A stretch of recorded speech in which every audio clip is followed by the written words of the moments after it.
아버지와 성자와 성령의 이름으로 아멘.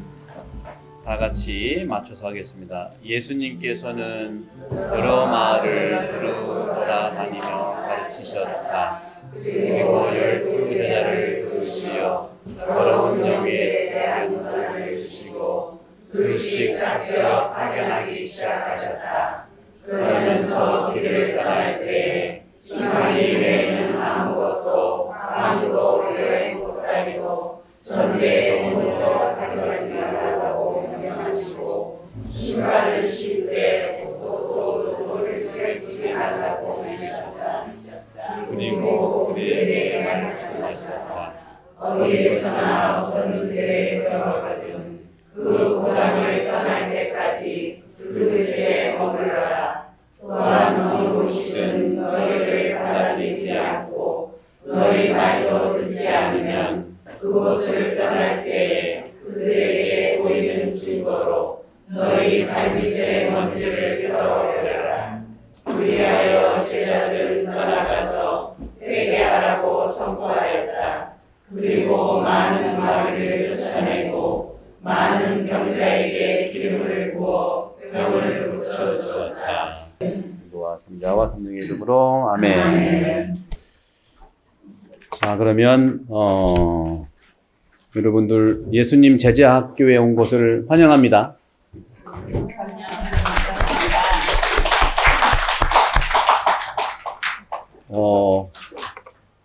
지난번 유튜브에 하나 올라온 거 제자 교육의 부르심이라는 걸 한번 꼭 들으셔요. 제자 교육에서 부르심이 가장 첫 번째, 우리 특히 이제 예수님의 제자가 되기 위해서는 그 부르심이 시작이니까 부르심에 대한 것을 한번 들으시는 것을 전제로 하고, 오늘은 왜 우리가 현대에 살면서 봉사자들이, 특히 구역장 반장의 봉사자들이 제자 교육을 왜 해야 되는가 하는 것이 오늘 여러분들께 말씀드리는 요지예요. 예수님의 제자가 된다는 것은 성경에 나와 있는 대로 제자 교육을 받아서 성장하고 또 실행하는 거죠. 그런 점에서는 여러분들이 오늘 첫 시간이 되는데, 이 첫 시간에 제자 수련을 시작하면서 여러분들과 함께 나누고 싶은 내용이 오늘 시작 기도 때 읽었던 내용이에요. 여러분들 이태석 신부님 잘 아시죠? 네. 그분이야말로 오늘날의 제자 교육에 정말 삶을 사신 분이 아닌가 생각해 봅니다. 아프리카 수단에서 짧은 가톨릭 사제 인생을 살았던 이태석 신부님인데, 개인적으로는 저하고도 이제 형님이 저랑 동창이에요. 이태형 신부님인데 껌벤뚜알 신부님이거든요. 지금 저랑 동창이고 학교도 같이 다녔고 잘 알고, 근데 안타깝게도 그분도 올해 돌아가셨어요. 형도 참 마음이 아프지만 아들을 그렇게 떠나보낸 어머님 좀 살아 계시고, 늘 저도 이제 어머님을 위해서 기도도 하고 있는데, 그 이태석 신부님은 군의관으로 있을 때, 제가 대전가톨릭대학교가 충청남도 천안 바로 밑에 있는데 그 가까운 부대에 있어, 거기서 군의관으로 복무를 했었어요. 이태석 신부가 그때는 신부가 아니었죠. 이제 군인이었고, 그때 이제 전의본당 소속인 전의본당에 있는 신부님하고도 관련이 있고, 또 거기 또 신학생이었던 신부님하고도 그때는 신학생이니까 친애하고 해서 아주 교류가 이제 있었고 하는데, 그분이 이제 후에 살레시오 수도원에 가서 사제가 되고 그렇게 이제 삶을 살았죠. 그렇게 봤을 때는 우리 곁에 가까이 찾아온 예수님처럼, 예수님을 너무 닮은 분이다. 예수님 좀 닮은 분 같아요. 예수님은. 신앙인 이태석 신부님의 그러면 그 가치관은 뭐냐? 가치관. 당연히 그분 훌륭하신 이런 부분이 아니고, 그분의 그렇게 인생을 살았던 가치관이 뭘까 하는 거죠. 우리도 역시 그리스도인이기 때문에 크리스찬의 인생관을 가지고 있지 않겠어요? 그런 인생관 속에서 여러분들도 그 가치관을 형성해 나간다는 건데, 그 신부님의 가치관이 뭐냐? 저는 한마디로 얘기를 하면 그분의 가치관은요, 예수님의 인격입니다. 예수님의 인격. 여러분들의 경험을 통해서 예수님의 인격을 만나시는 것도 여러분들에게 이제 오늘 교육의 내용이기도 해요.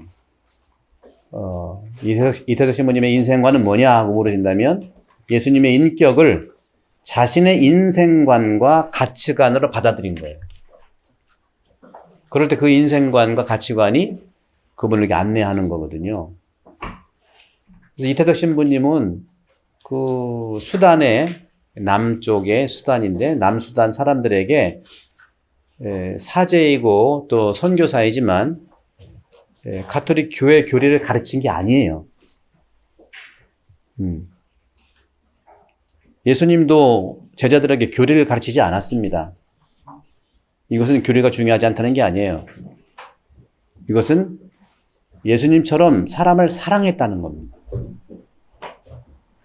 여러분, 예수님께서 말씀하실 때 진실로 진실로 너에게 이르노니, 진실이라는 말을 많이 하시죠? 네. 근데 진실이 뭘까요? 진실이. 사람들은 진실을 원하긴 하지만 예수님께서 진실로 진실로 얘기하는 것은 사실을 왜곡하는 게 절대로 아니고, 사실을 갖고 있지만 사실을 플러스해서 사실에다가 사랑을 담은 게 진실이에요. 우리는 많은 경우에 맞냐 틀리냐 같은 걸로 우리가 좀 따지기도 하고 또 이렇게 확인하기도 하는데, 사실은 소중합니다. 그러니까 우리는 어떻게 보면 신문의 사실 보도가 우리가 원하는 것처럼 성당이나 신앙은 진실 보도가 원하는 거예요. 진실 보도. 진실 보도. 그럼 진실은 어디서 떨어진 것이 아니고 사실에다가 뭐를 플러스 했다고요? 사랑을 플러스 한 거예요. 그 사랑이 누구의 사랑일까요? 하느님의 사랑이면서 예수님의 사랑인데, 그 사랑을 만날 때 교리가 진실이 될 수 있고, 여러분들이 봉사하는 것이 진실이 될 수 있고, 또 여러분들이 활동하는 게 단순한 행동이 아니고 예수님의 인격을 만나는 겁니다. 그게. 인격을 만나는 것이다. 그런 점에서 바로 이태석 신부님에게는 인간을 궁극적으로 행복하게 해주는 인생관이 바로 뭘까? 여러분, 레지오 할 때 늘 준비하는 게 뭐예요? 레지오 할 때 꼭 준비하더라고. 특히 이제 뿌리아라든 꽃이 반드시 준비해. 무엇을 준비하죠? 꽃. 여러분, 가족들 또 이렇게 만날 때는 뭘 준비하세요? 음식. 네. 저를 만날 때 뭘 준비하시죠? 또 성당에 올 때 뭘 준비하세요? 마음 자세. 네. 컴플레인은 준비하지 마세요. 만나자마자 컴플레인. 신부님 욕구가 있는데요. 건의가 있는데요. 네. 저는 그래서 좀 여러분들한테 의견만 얘기해 주세요. 가볍게 의견 얘기해 주시고 생각을 나눠주시면 또 우리 회장단 회의에서 또 회의에서 잘 의견 나누면 될 수 있다. 다시 말하면 이태석 신부님은 어떠한 그 예수님의 인격을 본인은 만났지만 그 인격을 똑같이 강조하기보다는 그 상대방은 하나의 꽃이 되어주기를 바라는 거예요. 꽃이 되어주죠. 서로에게 하나의 꽃이 될 수 있다는 거. 기도도 역시 마찬가지죠. 여러분, 봉사도 마찬가지예요. 씨를 잘 뿌렸을 때 씨 뿌린 환경에서 자라나서 꽃을 피우잖아요. 그죠? 꽃을 피우고 우리는 어떻게 보면 꽃만 볼 수가 있어요. 꽃은 아름답지만 씨가 있었기 때문에 꽃이 있는 거고, 그 다음에 열매를 맺는 게 목표잖아요. 그 열매를 누가 맺는 거예요? 바로 우리 신앙적으로는 주님이 맺어주는 게 열매다. 우리는 많이 너무 열매를 내가 맺으려고 하는 경향이 있어요. 필요하죠. 그러나 씨를 잘 뿌리고 꽃을 잘 맺고 서로 꽃이 되면 열매는 저절로 맺어지게 되는 것이 아닐까 하는 생각을 해봐요. 우리는 한국 사회에서 정말 기적과 같은 그 경제 성장도 이루고 세계 강국이 됐는데 거기에 서로의 꽃이 이렇게 되어줬으면 좋겠다. 꽃. 그러면 열매는 저절로 맺어질 수 있지 않겠는가. 그래서 이 서로에게 꽃이 될 수 있는 것, 이것이 바로 예수님의 사랑이 꽃이다. 예수님의 사랑이지 않느냐 하는 것이죠. 이처럼 예수께서 그리스도이시다라는 믿음이 우리 크리스찬들에게 인생관과 가치관이 되고, 바로 우리의 인생과 가치관이 예수 그리스도의 인격이라고 생각합니다. 예수 그리스도의 인격이다. 그러니까 우리가 하는 말이라든가 우리가 하는 행동이라든가 또 마음의 자세가 바로 예수님으로부터 나오는 인격의 표현이다 하는 말씀을 드리고 싶어요.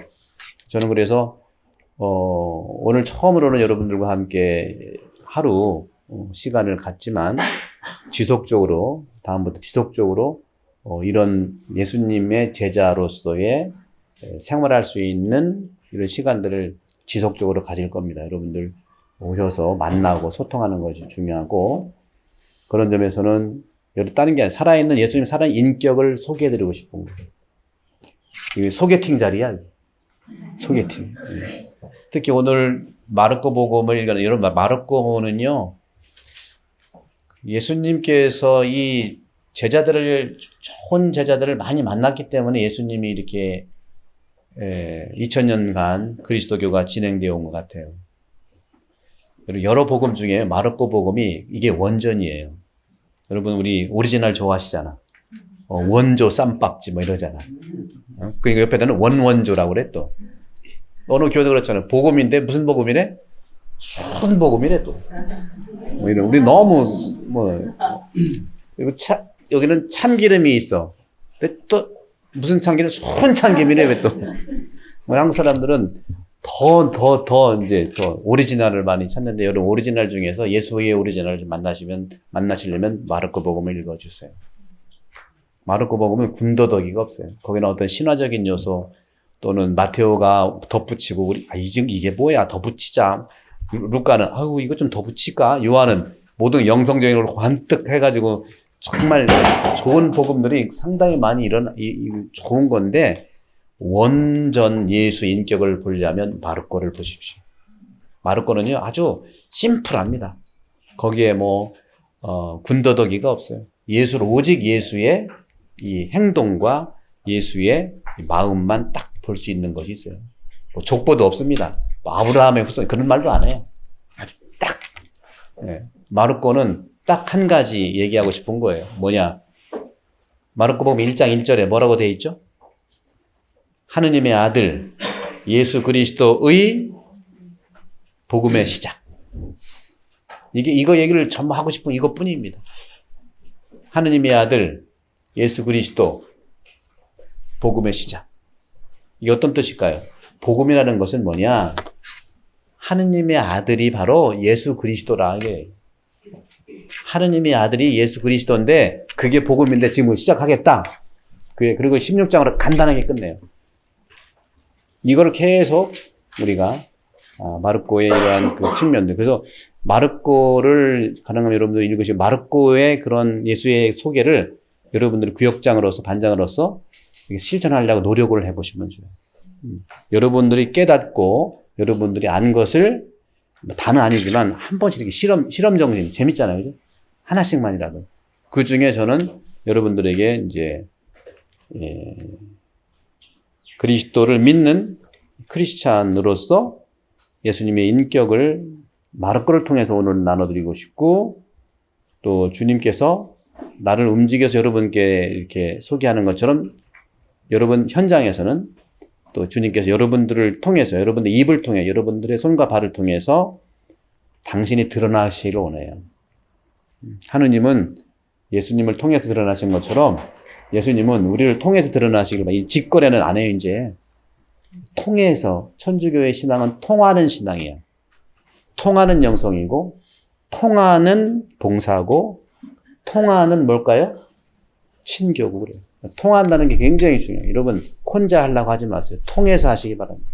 근데 익숙하지 않았기 때문에 일부러 혼자 하려고 한 게 아니라 빨리 도와주려고 혼자 하는 거예요. 그런 것도 우리가 서로 알아차리면서 바라보시면 좋겠다는 말씀 드립니다.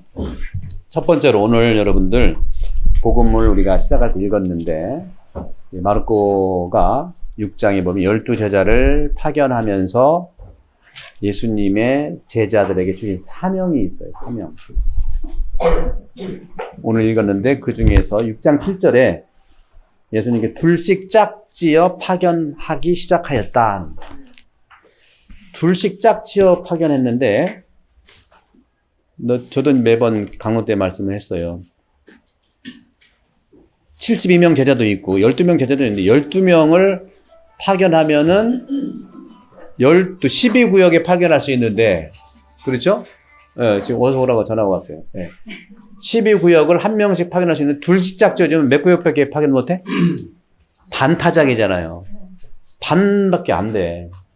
근데 왜 예수님은 둘씩 짝지어 파견했을까? 이것은 양 문제가 아니라는 겁니다. 우리는 많은 게 양에 있어서 걱정되닝 하는데, 그런 점에서는 주님께 파견받은 사람만이 사명을 완수할 수가 있는데, 그 사명이 바로 선교입니다. 선교는 뭐라고 그랬죠? 지난번 강론 때 복음화예요. 선교는 천주교 알립니다. 어디서는 그렇게 얘기하잖아요. 그죠? 막 예수천당 불신지옥은 선교가 아니고 겁을 주는 거라고 볼 수 있겠어요. 바로 이 선교는 그러니까 파견받은 사람이 사명을 완수할 수가 있는데, 그 사명이 바로 선교이고 복음한 거예요. 그렇게 보면 여러분들이 바로 선교사람. 그 제자 교육이 있은 다음에, 그 다음에 사도 교육이 있어야 되고, 그 다음에 선교사 교육이 3단계로 있어야 되는 거예요. 그걸 제가 여러분, 차츰차츰 해드리겠다는 말씀을 드리는 겁니다. 그러니까, 당연히 구역장 반장님은 초대됐지만, 미래의 구역장 반장도 될 수도 있고, 안 될 수도 있어요. 예수님의 제자로서 배우고 싶다. 모두가 올 수 있어요. 그리고 구역장 반장 하기 싫다? 안 하면 돼. 근데 배워놓고 안 하는 건 찝찝할걸? 처음에 마음은 안 하겠다 오지만, 만나면 안 할 수가 없어. 근데 여러분, 그걸 강요하지 마세요. 저도 처음부터 신부 되겠다 안 했어요, 제 책 몇 개 읽어보면 엄마가 그렇게 저보고 신부 되라고 태아 속에서부터 그렇게 기도를 했대요. 태아 속에서, 애가 뭘 한다고 태아 속에 있는데 기도하고, 제가 꼬마 때요. 기억도 잘 안 나는데, 꼬마 때 저한테 신부님 너무 나를 그렇게 하신 것 같아요. 그리고 저 어렸을 때 이제 그 외가댁이 논산에 놀러 가면은 삼촌들이, 공범들이야, 삼촌. 이모들이 공범들인데, 네잎코로바 만들어가지고 하필 영대를 만들어줬어. 얼마나 애가 부담스럽겠어요. 근데 부담이 있는지도 몰라. 전 기억도 안 나. 기억 안 날 때 기도해주는 게 그게 최고예요. 영대를 네잎코로를 만들어가지고, 나한테 내가 영대가 알 게 뭐야. 그죠? 근데 그 마음이 전달되는 거예요. 강요가 아니죠. 이렇게 해서 신부님 대우를 해주면 신부님이 된다니까. 종 취급하면 종이 돼요, 여러분들. 신부님하고 스님 대우를 하면은, 또 수녀님하고 수녀님 대우를 하면 돼요. 나는 아무것도 안 하고 되길 바란다? 그건 안 돼, 여러분들. 안 되는 건 아니지만 그렇게 되는 것이죠. 그래서 그런 면에서도 우리가 볼 때는, 우리의 그런 차원에서, 그러고는 그래요. 삼촌이 그래요. 신부님이요, 어렸을 때부터요, 신부님 같았어요. 무슨 소리예요? 그러니까, 아빠가 이제 나 데리러 오잖아요?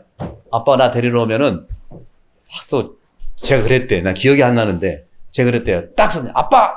하더니, 아빠가 넘으니까, 삐어야! 그러니까, 강복 드릴게 하면 강복을 쫙 주고, 영대하고. 네이크로바 강복이야, 그게. 떡잎부터 알아본다고 그랬었어요, 제가. 뭐 얘기다 얘기 나오나. 그러니까 저는 그래서 신부, 구교 집안이니까, 신부 대부까 하는 생각도 있었어요. 근데 장가도 가고 싶지. 있는 그대로. 그래서 저는 고등학교 때 당연히 신학교 갈 줄 알았는데 신학교 안 갔습니다. 저는 일반 대학을 갔어요. 일반 대학 가서 데모도 실컷 해보고, 연애는 실컷 못 해보고, 그러면서 있다 보니까, 이 일을 좀 하려면 신학교 가야 되겠구나, 갔는데, 그때 간 게 아니라 어렸을 때의 그러한 엄마의 사랑과 또 가족의 그러한 분위기, 기도 분위기가 씨를 뿌린 것 같아요. 씨를 뿌리고 꽃을 이렇게 맺고 열매는 주님께서 이제 맺어주시겠죠. 그런 걸 저는 나누고 싶은 거예요. 이런 것들은 여러분들, 그래서 제가 아침에 이제 토요일 날 오늘 많이 오셨어요. 아침에 몇 분 오셨더라? 한 8분 오셨나? 다 합쳐서? 젊은 사람도 왔고요. 늙은이도 왔어. 늙은이는 뭔지 아시죠? 늘 거기 있는 분이고, 젊은이는 저 멀리 향해 달려가는 사람이야. 나이 문제가 아니에요. 같이 서로 교류하면서 이런 그 얘기를 참 재미있게 나눴습니다. 그래서 저는 여러분들인 선교사다, 그거죠. 선교사는 부담스러운 사람이 아니죠. 하느님께서 인간 마음을 창조하셨고, 인간이 따르는 길을 가르쳐 주셨는데, 특히 그 선교사인 교회 봉사자가 이것을 명심할 필요가 있고, 그러면 선교라든가 봉사가 도대체 뭐냐 하는 거죠. 선교가 뭐고 봉사가 뭐냐. 가장 중요한 거 있어요. 선교와 봉사가 뭘까요, 여러분들? 선교가 뭐고 봉사가 뭘까요? 네. 여러 가지 있겠죠? 꼭 기억해 두세요. 적어 놓으세요. 자기가 하고 싶은 대로 하지 않는 것이다. 뭐라고요? 참 어렵지만 예수님 말씀을 곰곰이 할 게 너무 많은데 다 하라는 게 아니라 내가 하고 싶은 것을 내려놓을 때 그분 거를 하나씩 할 수 있지 않냐 그거예요. 그러니까 막 하고자 할 때 잠깐 이거 내가 하고 싶은 거야. 뭐야? 예수님 거는 아니더라도 그러면 내가 너무 하고 싶은 거라고 한다면 좀 머물러서 주님의 방법을 한번 찾아보자는 거죠. 다시 말하면 내가 하고 싶은 것을 그러니까 내가 하고 싶은 대로 하지 않는 거예요. 내가 하고 싶은 건 하는 건데 내가 하고 싶은 대로만 하지 않는 것이고 예수님의 방법을 우리가 좀 만나면서 또 교우들이 원하는 것을 시간이 약간 걸린다 하더라도 서로 소통하면서 하는 것이죠. 또한 두 번째, 둘씩 짝지어 파견하는 것이 선교와 봉사라. 둘씩 하는 거예요. 혼자 하는 게 아니고 둘씩 하는 거예요. 그래서 제가 여러분 입버릇처럼 말씀하시는 게 단체장님 정말 나한테 와가지고 막 얘기할 때 저는 듣지만 저한테만 말씀하지 마시고 토요일마다 하는 회장단 회의가 있으니 그때 초대한다고 그랬죠? 그런 거 똑같은 거예요. 저는 제 식대로 하는 것이 아니라 예수님이 하신 것을 현실적으로 제가 적용하려고 하는 거예요. 그래서 그런 거에서 여러분도 마찬가지죠. 어느 반원들이라든가 또 구역장님은 반장들 얘기할 때 둘씩 짝지어 파견하는 그런 생각을 가지고 대화하고 이루었으면 좋겠다는 말씀이면서 동시에 선교와 봉사는 궁극적으로 둘씩 짝지어 파견했다고 하는 것은 서로 사랑하라는 친교하고 관련 서로 사랑하라는 친교예요.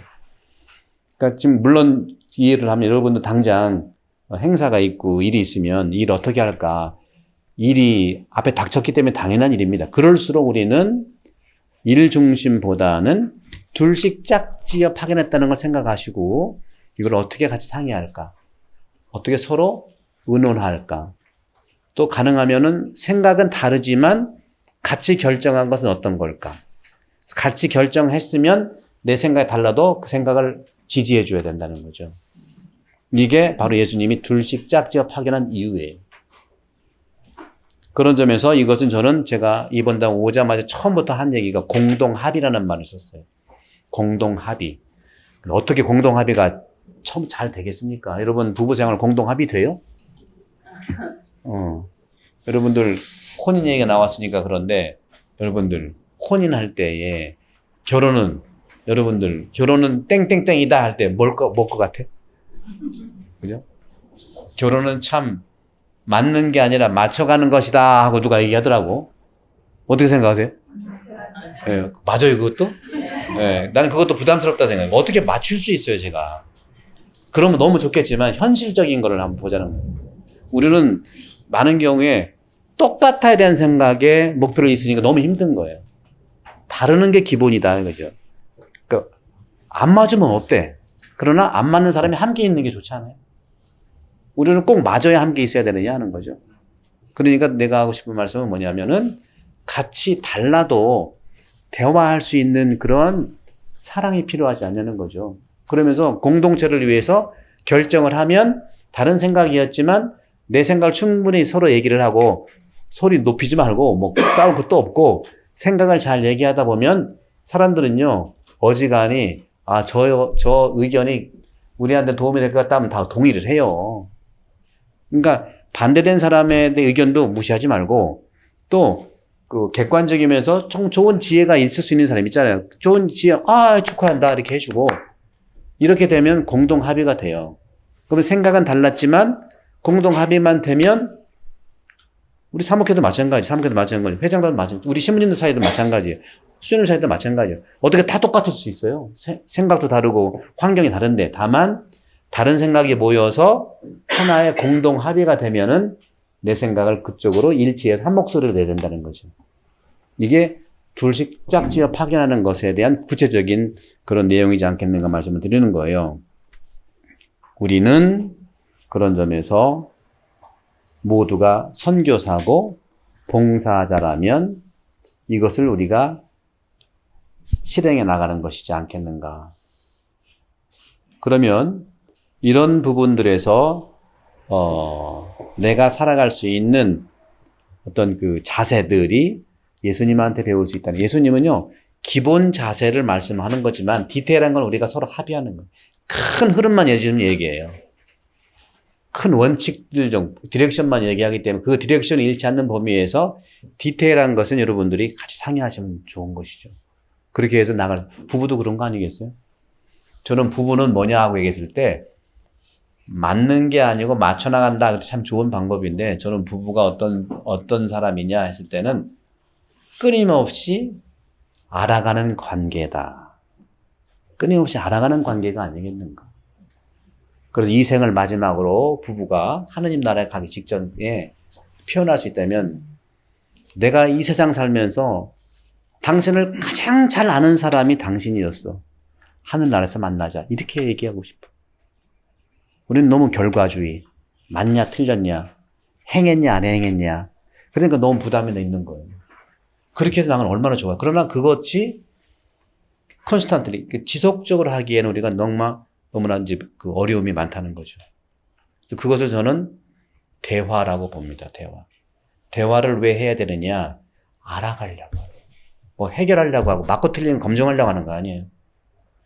대화는요, 내가 나도 알고 상대방도 내가 알기 위해 대화하는 거예요. 우리는 주로 맞냐 틀리냐 또 지적하고 또 틀렸다고 얘기하고 그거 아니라고 하고 꼰대는 뭐라고 하는지 아세요? 꼰대? 내가 해봤는데 안 돼. 이게 이제 꼰대의 시작이야.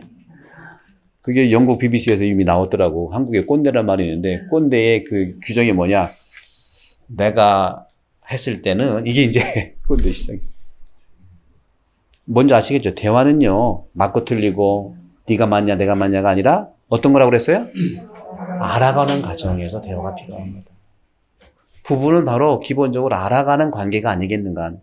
많이 얘기를 해보면은 부부는 알다가도 모르겠대.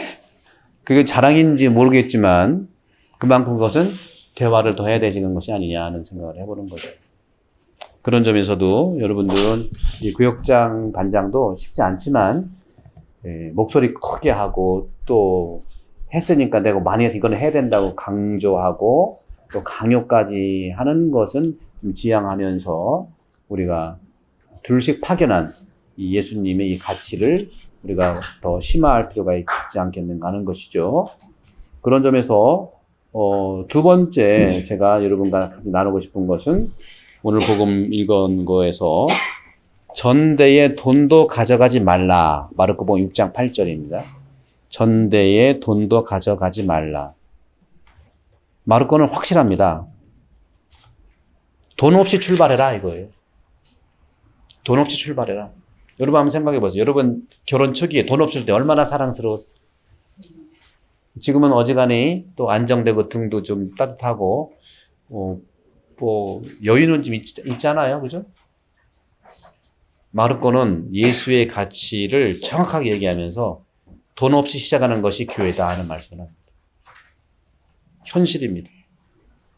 인간의 경험이 가르치는 바 어떤 수단을 써서 생기는 모든 이익들과 효과적인 생각들은 그것들이 확산되는 데에 지불할 것이 반드시 있다는 겁니다. 반드시 있어요.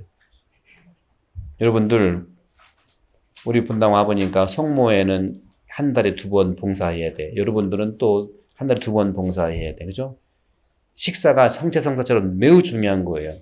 그 성사가 여러분의 희생과 그런 봉사가 있었기 때문에 40년 또 45년, 50년 이어나갈 겁니다. 그 중요한 가치예요. 근데 거기에 여러 가지 지불해야 될 것들이 나와.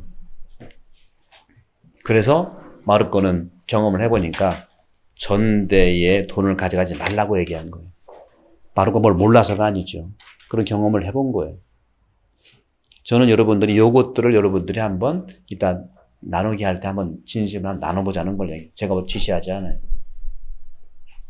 교회가 추구하는 것은 돈이 되어서는 안 된다는 것이 예수의 생각입니다. 그게 예수의 생각이에요. 오늘날 한국 교회가 거대하게 되고 뭐 천주교든 개신교든 거대하게 되는 어려움이 있는 게 여기에 있어요. 좋은 의미의 사업이죠. 여기에 있는 거예요. 부자의 헌금과 과부의 헌금을 칭찬한 것도 이런 예수의 가치관에서 나온 거예요. 이번 주 30일 주간 그 기도가 그거예요. 그죠? 바리사의 기도하고 세리의 기도잖아요. 같은 가치관을 얘기하는 겁니다. 예수님의 생각은 분명합니다. 마음의 봉헌을 얘기하는 거고 가슴에서 우러나는 봉헌을 칭찬하십니다. 그게 첫째가 돼야 돼요. 그리고 돈이라든가 이 부분들은 그게 이제 어떤 부속, 첨부물이 돼야지 그게 중심이 되면 안 된다는 거죠. 사실 그러다 보면 결과적으로 경험으로 봐서는요, 돈 때문에 문제는 생겨도 돈 없을 때는 문제는 안 생겨요. 돈 때문에 거의 다 문제가 생겨요. 그래서 교회는 그래서 가난해야 됩니다. 돈이 없을 때는요, 오히려 하나님의 뜻을 구해요. 여러분, 여기 처음에 오셔서 생활할 때 그런 거 느끼셨잖아요. 그죠? 돈이 없을 때 하나님의 뜻을 이루지 못한 것은 없어요. 이게 교회의 역사예요. 돈이 없어서 하나님의 뜻을 이루지 못한 것은 없어요, 역사. 근데 돈이 많아서 하나님 뜻과 반대로 간 역사는 어마어마하게 많습니다. 교회가 그런 거예요. 저는 과거의 교회를 다 부정하고 싶지 않아요. 훌륭한 그걸 통해서도 하나님은 통이 큰 분이에요.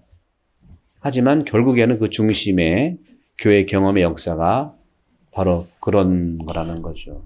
그런 점에서 저는 그래서 이런 원칙적인 디렉션, 예수님의 생각을 여러분 나눌 뿐이고 제가 이렇게 해라 저렇게 해라 하고 디테일한 것은 여러분 스스로가 어느 구역에서 시작할 수도 있는 거예요. 어느 반에서는 다 똑같이 우리는 군대도 요즘 그렇게 안 하죠.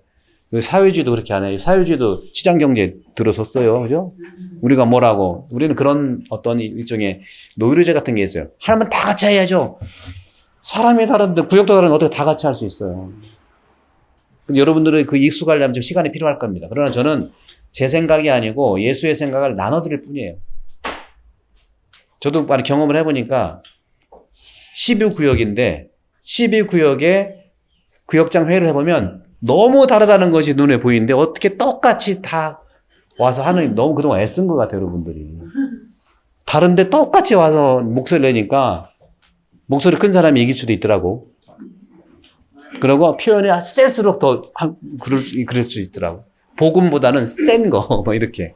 물론 그 경험에서 나온 거예요. 저는 말씀드리는 건 바로 그런 거죠.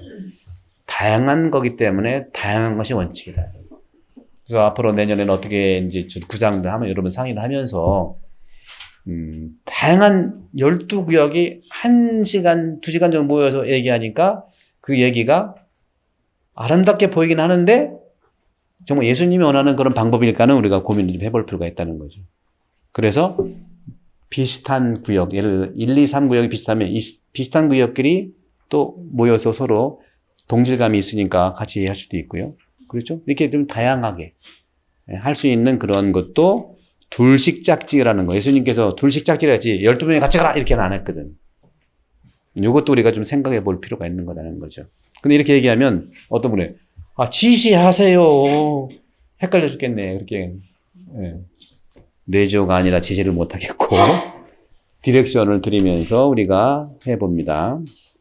그래서 그런 부분들, 그래서 우리가 이제 지금 말씀드리는 내용 중에, 전대에 돈도 가져가지 말라 하는 이 부분은, 분명히 교회는 돈이 당연히 있죠. 그것이 바로 뭐냐면은, 교회가 교회 모습이 될 때에는 체리티를 우선적으로 할 필요가 있지 않냐. 체리티. 까리타스. 이웃사랑. 본당도 많이 이웃사랑이 먼저.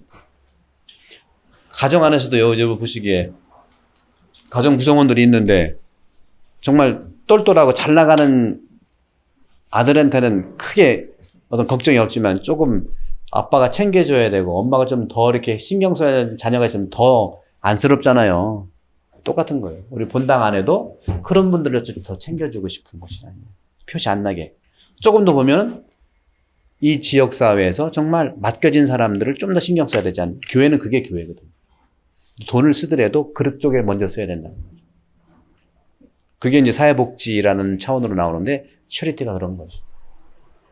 그럴 때 사람들은 감동받게 되고 예수의 가치의 인격이 되는 거예요. 근데 그것들은 할 수 없어. 지도자가, 봉사자가 이게 던져줘야 돼.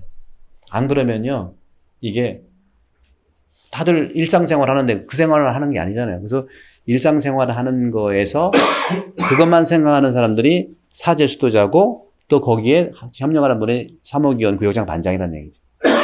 그런 점에서 생각은 다르지만 회의 때는 어느 정도 회의가 되면은 사제 수도자가 하느님의 뜻을 안테나처럼 받아들여서 디렉션을 제시한 것에 대해서 같이 협력할 필요가 있다는 거죠.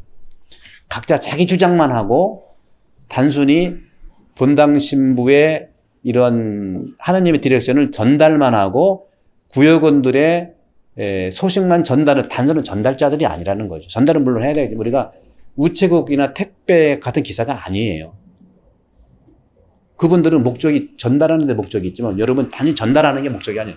여러분도 같은 나와 똑같은 멤버들이고 팀이란 사실을 이해를 할 때는 내 생각도 여러분들이 가지고 있으면서 단원들은 대화를 여러분 생각까지 포함해가지고 그래서 시작한 9월부터 공동 카톡을 시작하는 겁니다.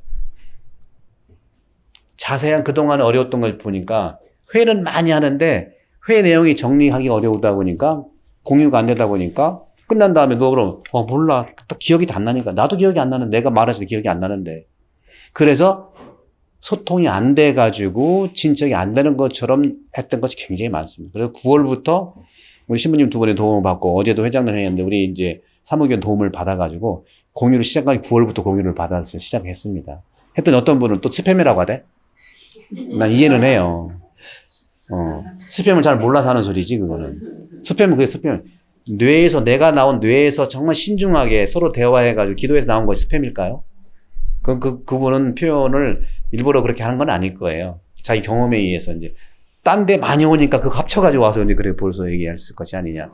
우리는 말 표현할 때 굉장히 그래서 사랑이 담긴 사실이 아니고 진실은 플러스 사랑을 담긴 표현을 하느냐 안 하느냐 그거에 달려 있는 것이죠. 열심히 해서 그 말 한마디에 사람 마음이 이렇게 내려가는 거예요. 한국 사람들은요. 일보다는 감정적인 그런 것, 마음이 상하면 그거 뭐라고 그러죠?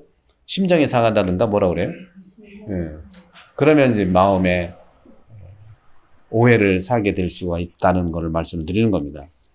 세 번째, 마르코복음 6장 9절에 뭐라고 하셨냐면 옷도 두 벌은 껴입지 말라. 지금 나 한 벌밖에 안 입겠어. 너무 더워. 옷도 두 벌은 껴입지 말라. 이 말이 도대체 무슨 말이냐. 추워 죽겠고 더워 죽겠는데 뭘 입지 말라는 말이냐. 마르코의 매력이 여기 있는 겁니다. 루카나 마테오는요. 마테오 공동체와 루카 공동체에 맞게 많은 걸 많이 이렇게 부드럽게 표현을 많이 했는데 마르코는 거칠지만 아주 엑기스 그리고 직설적인 예수의 생각을 그대로 전달합니다. 표현도 참 재밌게 했어요. 그리고 번역도 잘한 것 같아요. 껴입지 말라고 그랬어요. 입지 말라고 한 게 아니라 껴입지 말라. 이 말씀은 한마디로 말을 하면은 하느님의 사자는, 하느님의 선교사, 하느님의 제자는 옷에 의지하지 말고 하느님께 의지해라. 이 소리입니다. 의지에 관계되는 거예요. 의지에 관계되는 거예요. 여러분은 누구를 의지하세요? 부인을 의지하세요? 남편을 의지하세요? 하느님이요? 하느님은 남편과 부인의 의지를 통해서 가까우시기를 원하세요. 내 자식. 네, 여러분 다 아시면서, 그죠? 아시면 그런 거 있잖아요. 그래서 천주교의 사목은요, 여러 가지가 있지만 가장 노른자 같은 핵심은 짝 사목과 부부 사목이에요. 이것이 어려우니까 짝이 아니라 취미로 돌아가고 있고, 또 뭐 미국이나 또 한국도 애딕션이라는 게 있지. 애딕션인지 뭐라고 그러죠? 애딕션 중독이라고 하잖아요. 뭐 게임 애딕션도 있고 뭐 알코올도 있고 뭐 다 똑같진 않지만 이 전반 애딕션의 현상이 친밀감의 부족에서 올 수도 있는 거예요. 그러니까 부부가 정말 서로 의지하고 짝을, 또 마찬가지죠. 사랑하는 남녀가 정말 짝을 해야 되는데 이것이 안 되니까 다른 나 의지할 상대를 찾는 거예요. 그 상대가 부인이 아니라 자식이 될 수도 있고, 또 자식이 아니라 친구가 될 수도 있고, 또 여러분 놀라지 마세요. 여러분이 그렇다는 게 아니야. 친구나 부인과 자식이 아니라 성당이 될 수도 있는 거예요. 성당이 내 남편이야. 특히 누구? 신부가 그런가? 뭐 그럴 수 있다는 거죠. 그런 부분들에 이제 초점을 좀 이제는 좀 잡혀서 갈 필요가 있지 않냐 하는 말씀을 드리는, 마르코가 정확하게 그런 얘기를 하는 거예요. 그래서 보게 되면은, 그래서 예수께서 제자들에게 마태오복음은 이렇게 얘기합니다. 마태오복음 6장 31절에 그렇게 얘기해요. 무엇을 먹을까? 무엇을 마실까? 무엇을 입을까? 하며 걱정하지. 마태오는 좀 친절해. 입을까만 얘기 안 하고 좀 천절하게 먹을까, 뭐 마실까 하면서 입을까까지 같이 얘기를 하는데, 그렇게 그리스도께서는 제자들에게 다른 어떤 일에 근심과 걱정을 하지 않고 온유한 마음을 지니고 참 평화를 바라도록 이렇게 안내해 주고 있다는 거죠. 안내해 준다는 거죠. 오늘날 우리 그리스도의 제자들인 여러분들, 교회 봉사자들에게 오직 한 가지 여정에 필요한 조건이 있다면 그건 뭘까요? 여러분들이 봉사자로 살아가는데 필요한, 이 봉사자의 길을 가는데 필요한 조건이 있다면 뭘까? 그것은 이거 하나 꼭 기억해 주세요. 하느님이 파견했다는 사실입니다. 여러분들 여러 가지 이유로 돌아가면서 하고 또는 뭐 순번대로 하고 해도 하나님이 파견한 겁니다. 그러니까 소홀하지 않도록 하시길 바라요. 하나님이 파견한 겁니다. 우리가 본당이 크다 보니까 예수님은 그 시대에 12명만 뽑으니까 할 수 있었지만 우리 본당은 교구 수준의 엄청난 큰 본당으로 했잖아요. 그런 점에서 가장 봉사자, 선교사 또는 제자의 길에서 한 가지 분명히 기억할 것은 하느님이 파견했다는 사실. 이 사실만이 제자들에게 온전한 힘이 될 수 있습니다. 온전한 힘은 하느님이 파견했다는 거죠. 그렇기 때문에 하느님께 의지하라는 것이지 옷도 2벌씩 입어가면서 옷에 의지하지 않았으면 좋겠다 하는 거예요. 옷에 입지 말라는 게 아니에요. 입어도 하느님께 의지하고 하느님 파견하는 그분의 의지를 해야 되는 것이 아니냐 하는 것이죠. 그럴 때 하느님께 의지할 때 그리스도라고 하는 이 배는, 이 큰 배는 순풍을 만나든 역풍을 만나든 모든 조건들에서 어떤 한계를 만나면서도 앞으로 한 발씩 항해할 수 있다는 거예요. 역풍을 만난다는 건 뭐예요? 아까 그런 말이죠.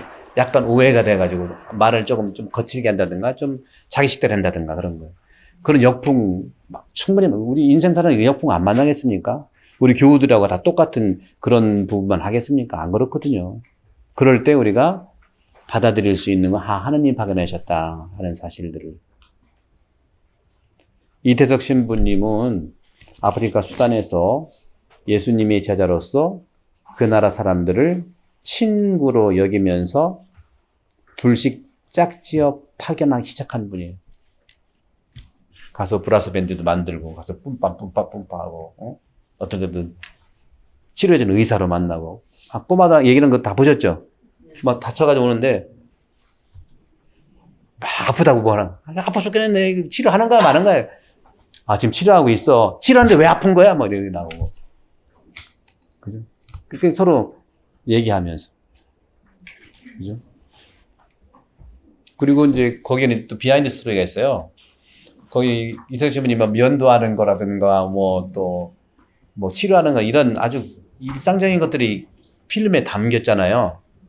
그게 어떻게 담기냐면 그건 되게 잘 아는데 제가 우리 학교 출신에 이제 1회 우리 대전하더라도 1회 출신 신부님이 있어요. 신부님인데 그분이 너무너무 그런 부분들을 잘해. 그분은요 장점이 뭐냐 생각이 없는 게 장점이야. 있는 그대로 다 찍는 거야. 학생 때도 저한테 칭찬받은 게 그는 야 너는 어쩌면 그렇게 매사에 친절하게 다 찍냐. 근데 그게 그쪽에 또 발휘되더라고. 아무거나 찍어 그냥. 하느님이 그렇게 좋은 탤런트 이용해 주는. 그 신부님 아니었으면 이태석 신부님이 이런 촬영이 없었어요. KBS에 나오는 거 뭐 구수한 TV 그 PD가 그 TV도 그 신부님한테 보면 또 찍어 착. 나도 얼마나 찍혔다고. 근데 그걸 참 잘해요. 그런 탤런트. 근데 누가 보기에는 좀 더 뭐라고 하겠지. 너는 어떻게 생각도 없냐. 너 그렇지 않아요. 여러분들 내 기준으로 판단하지 마세요. 하느님은요 다 쓰십니다. 적재적소에 쓰셔요. 아, 저 사람은 없었으면 좋겠다. 그 사람 때문에 네가 구원받아. 그런 것들을 좀 보면서 여러분들이 그래서 그 신부님이 그 친구니까 제가 전입원당에 이제 그 군의관 있을 때 성당에 군의관 열심하니까 동생도 또 형님도 신부님이고 집안이 열심하니까 그 미사도 평일에서도 오고 막 했어요. 군의관이니까 이제 자유롭잖아요 외출이. 미사하고 거기서 신부님 황 신부님하고 또 그 신부님 이제 신부님하고 신학생 제가 말씀드린 그 신부님하고 친구가 돼가지고 신부가 돼서도 이제 아프리카 가고 그랬던 것 같아요. 그때 다 찍어놨던 거야 이게. 또 이럴 줄 알았나. 그래서 그렇게 이제 금방 맞아 실행을 금방 하세요. 그렇다고 우리 부회장님은 생각이 많으신 분이에요. 그래서 저는 그래서 요즘에는요, 요즘에는 생각 없는 분들이 너무 좋아. 내가 생각을 많이 하기 때문에. 예. 그래서 그 이태석 신부님도 그렇게 친구처럼 지내고 학교 짓고 브라스 밴드 만들고 치료도 해주고 뭐 이렇게 친구처럼 지냈어요. 그리고 전대에 돈도 가지 말라니까 돈도 없었어요, 진짜. 이태석 신부님 세상을 떠난 다음에 그 펀드가 생겨서 도와준다니까 없었어요. 그리고 옷도 두 벌씩 안 입었어요. 왜? 거의 아프리카니까. 이게 주님 말씀을 이렇게 품고 짧은 인생을 살았지만 보세요. 길게 갈 겁니다. 이 삶은. 인간의 시간이 아니고 지금 하느님의 시간을 살고 있어요. 이 가치는 똑같이 우리도 살 수 있다는 거죠. 그래서 예수님처럼 길지 않은 사제 인생이었지만 3년 했으니까 지금까지도 아니 내일도 그리스도인 뿐만 아니라 세상 사람들 마음은 여전히 남아있잖아요. 그분의 가치관은 이태석 신부님의 가치관과 인생관은 바로 예수 그리스도의 인격이었다. 여러분들이 이제 미사 오시고 그래서 저는 또 말씀드리고 싶은 것은 여러분들 저도 이제 지금까지 이제 구역반 모임을 암행을 한 건 아닌데 어떻게 그렇게 됐어요. 왜냐면 정신이 없어가지고 시간 날 때 가야 되니까 요즘에는 못 갔어요. 계속 금요일마다 회의가 있어서 못 갔는데 가서 같이 참여하고 이제 하다 보면은 여러분 그런 말씀 드리고 싶어요. 자유롭게 얘기하는 건 참 좋긴 한데 좋아요. 괜찮아요. 근데 예수님의 인격을 만나기 위해서는 살아 숨는 공동체의 질문지 있죠? 그 질문지를 충분히 활용하시기를 권고해드려요. 충분히 저도 거의 일주일 또는 열흘 기도하면서 질문지를 만들어요.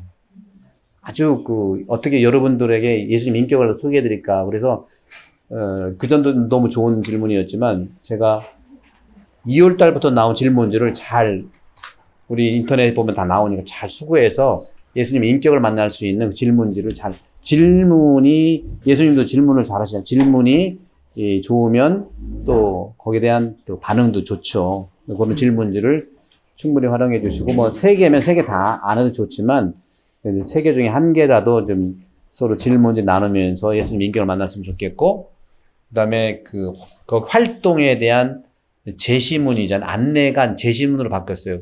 제시도 한번 여러분들이 도움을 좀 받았으면 좋겠다.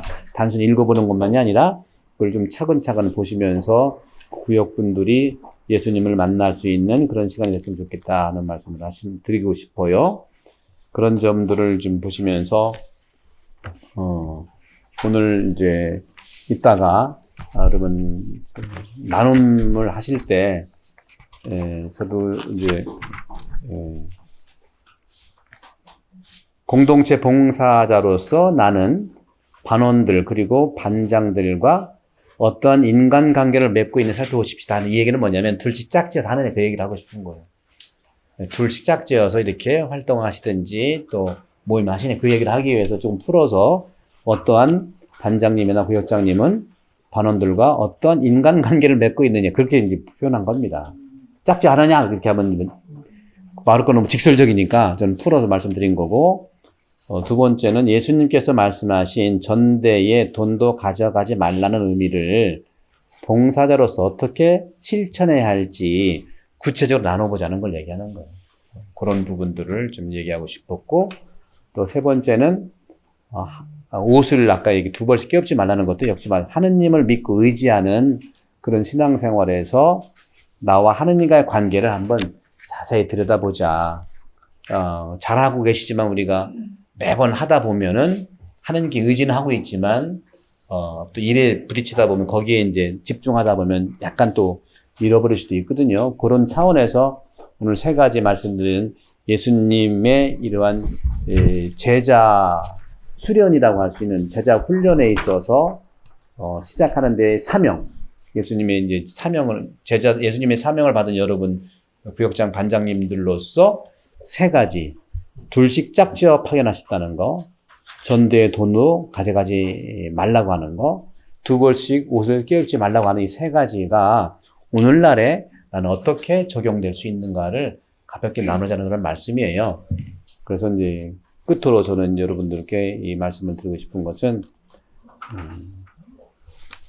제가 여러분들을 사랑하고 하느님을 사랑하듯 여러분들이 구역장들이 서로 사랑하고 구역반장들이 반원들 서로 사랑하는, 또 부부가 사랑하고 또 젊은이가 사랑하는 그 사랑하는 사랑의 순사랑, 순복음 뜻도 있어요. 순참 사랑, 순창고추가 아니고 순참 사랑의 깊은 정수에서 나오는 사랑은 뭐냐면 혼인적 사랑이에요. 혼인적 사랑이라는 것을 또 강조드리고 싶어서, 그래서 여러분들이 혼인적 사랑, 저도 사제생활, 저는 여러분과 함께 살잖아요. 혼자 사는 게 아니에요. 잠만 혼자 자지. 예. 혼자 잠 잘 뿌리지 함께 사랑하는 거예요. 혼인적 사랑이 그런 거예요. 혼인적 사랑은요, 매일 붙어 있는 게 혼인적 사랑이 아니잖아요. 오늘 제가 여기 와서 혼배 2호를 오늘 주례를 하러 가요. 제가 혼배 100호를 할 수 있도록 도와주세요, 여러분들. 여러분 아들, 딸도 많이 좀 초대해 주시고 오시면 제가 같이 대화해서 100년 회로하게 할게. 네, 요즘에는 200년 될 수도 있어. 혼인적 사랑이 중심인데 저는 그렇게 얘기하고 싶어요. 간단하게 말씀드리면 교회 공동체, 하느님이 말씀하신 것이 있잖아요. 그러니까 여러분 마찬가지입니다. 구역장끼리 또는 구역장 반장끼리 또 반장들끼리 반원과 반원들끼리 저하고 신부님들, 저 여러분들 사이에 혼인적 사랑이 중심인데 혼인적 사랑은 딱 세 가지로 나눠지고 싶어요. 첫째, 둘이 한 몸이라는 거죠. 그죠? 이게 똑같은 거. 둘이 한 몸이라는 건. 둘이 한 몸이라는 건 뭐냐?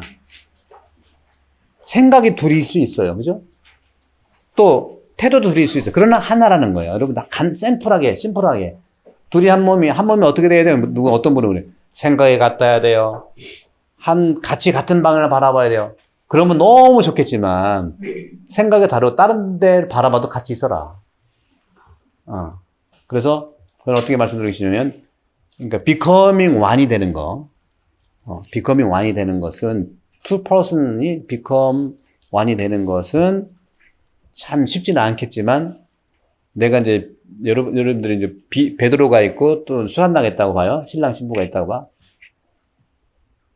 둘이 하나가 되는 것은 결혼을 하면서 베드로는 앞으로 수산나로 살고 또 수산나는 베드로 사는 그런 마인드가 아니겠는가.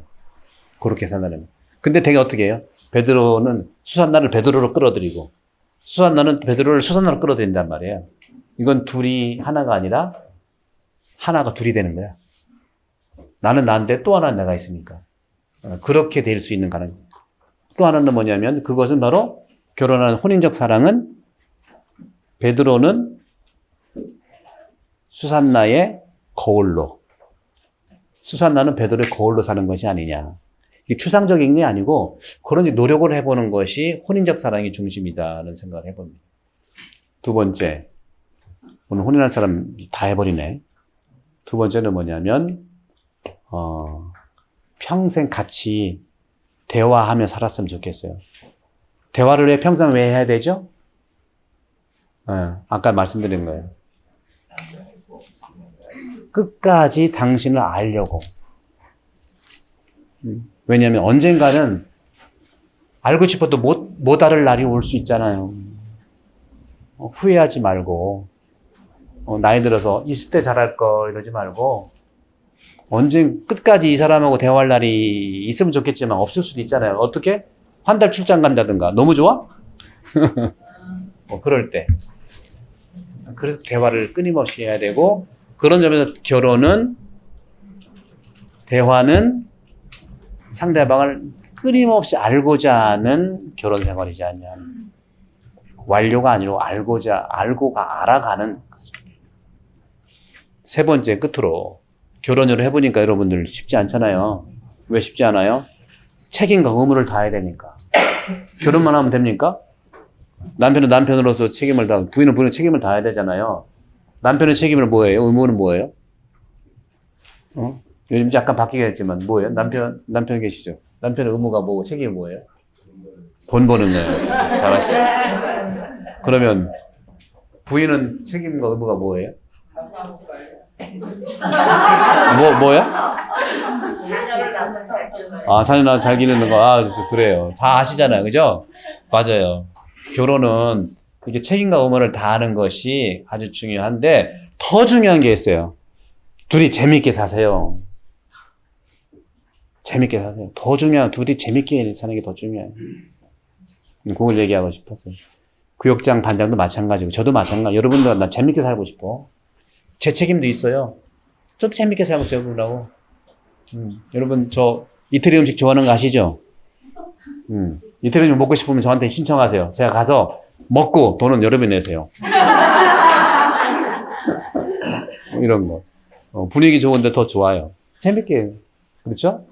그런 말씀을 나누고 싶고 하니까 여러분들 오늘도 좋은 시간 되시길 바라고 오늘 하루 은혜로운 시간이 되길 바라고 싶습니다. 성부와 성자와 성령의 이름으로 아멘. 영광이 성부와 성자와 성령께 성부와 성자와 성령의 이름으로 아멘. 감사합니다.